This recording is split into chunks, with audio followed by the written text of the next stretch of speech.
أحييكم تحية إسلامية، تحية مباركة، تحية لدى العالمين من عند الله.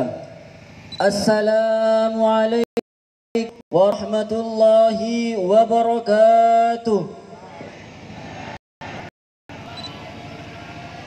الحمد لله الواجب الوجود الذي أغرق العالم في بحار الإحسان والجود. اللهم صل وسلم على زين الوجود محمد المحمود وعلى آله وصحبه من أهل السجود. قال الله تعالى في كتابه الكريم: يرفع الله الذين آمنوا منكم والذين أوتوا درجات.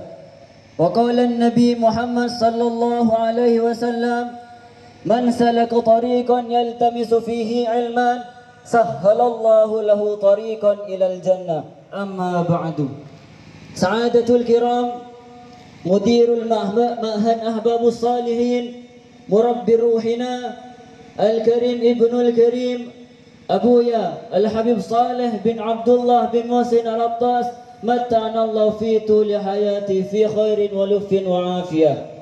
سعادة الكرام، الكريم ابن الكريم الحبيب محمد بن أحمد السقاف من سوريا، متع الله في طول حياتي في خير وعافية. شيء هيا بنا نشكر الله عز وجل الذي قد أعطانا نعما كثيرة حتى نستطيع أن نجتمع في هذا المكان المبارك. صلاة وسلاما على سيدنا ومولانا محمد صلى الله عليه وسلم الذي قد أخرج الناس من الظلمات إلى النور. Pertama-tama mari kita panjatkan puji syukur kita kepada Allah Subhanahu wa taala yang telah mengumpulkan kita kepada tempat yang mulia ini. Salawat serta salam tetap tercurah limpahkan kepada junjungan Nabi kita, Nabi Muhammad sallallahu alaihi wasallam yang telah mengeluarkan kita dari alam kegelapan menuju alam terang benderang. Ayul hadirun wal hadirat, ahabbana ahlan wa sahlan wa marhaban bihudurikum. Fa fi hadhihi al-laila fil qarra wa qulubuna mamlu'atin fis sarra naqulu lakum أهلا وسهلا بحضوركم في برنامجنا آخر السنة وحفلتنا الميمونة 26 شعبان سنة 1445 هجرية. فها نحن نقوم تجاههم بتقديم ترد البرامج في هذه المناسبة. Baik, berdirinya saya kali ini, saya akan membacakan mata rangkaian acara pada malam hari ini. Al-Faqratul Ula Bahaya Al-Kalimatut Tarhib. Acara yang pertama yaitu sambutan tunggal, yang mana dalam hal ini akan disampaikan oleh langsung Al-Murabbi Ruhina Abu Ya Al-Habib Saleh bin Abdullah Al-Attas. Kepadanya waktu dan tempat kami persilahkan.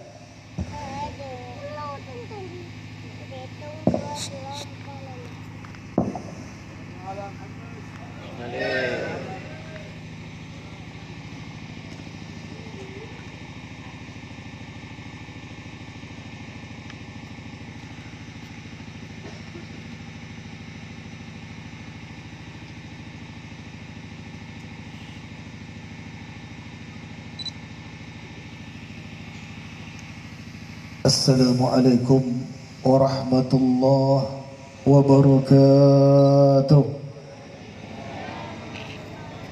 Alhamdulillah wahidul qahar al-aziz al-ghaffar muqawwil al-layli 'ala an-nahar tadhkiratan ulil qulubi wal absar wa tabsiratan lidawil albab wal i'tibar.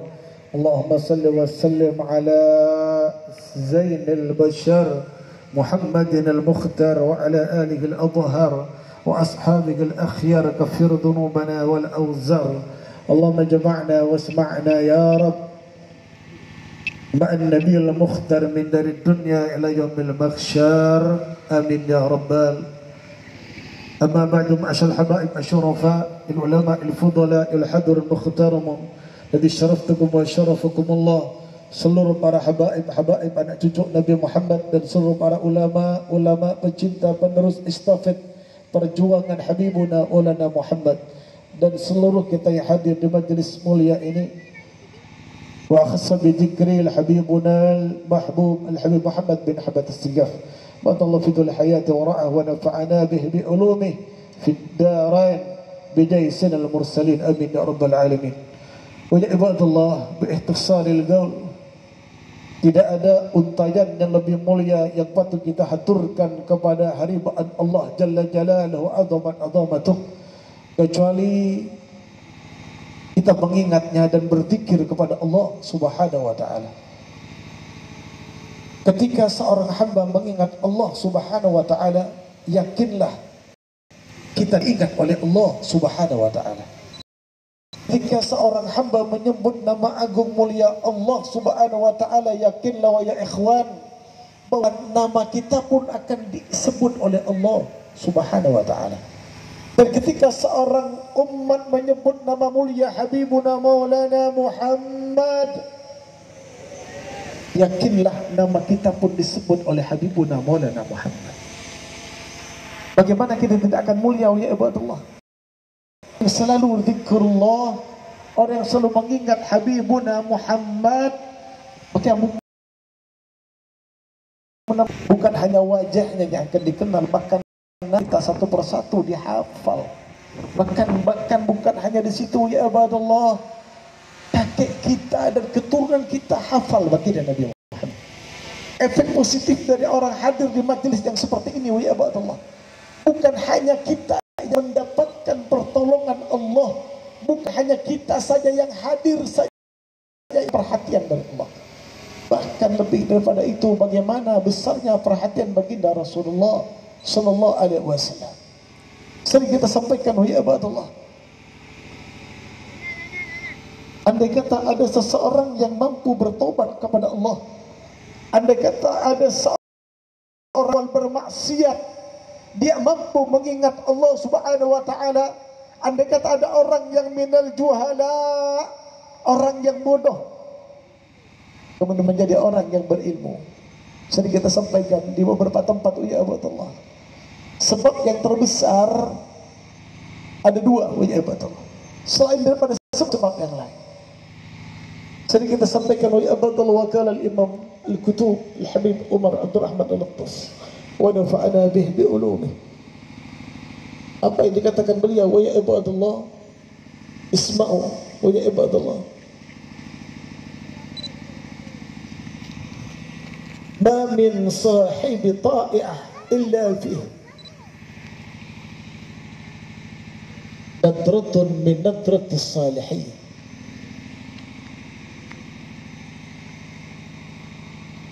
Tidak ada ya ibadallah seseorang yang bertobat kepada Allah, yang taat kepada Allah, yang awal dia bermaksiat, kecuali ya ibadallah hanya dua sebab: dapat pandangan orang soleh, atau memandang orang soleh, atau dapat dipandang oleh orang soleh. Pada malam nisfu Sya'ban ini kita sampaikan, yang mana malam nisfu Sya'ban wa ya ibadallah, seluruh hamba Allah akan dipandang oleh Allah subhanahu wa ta'ala.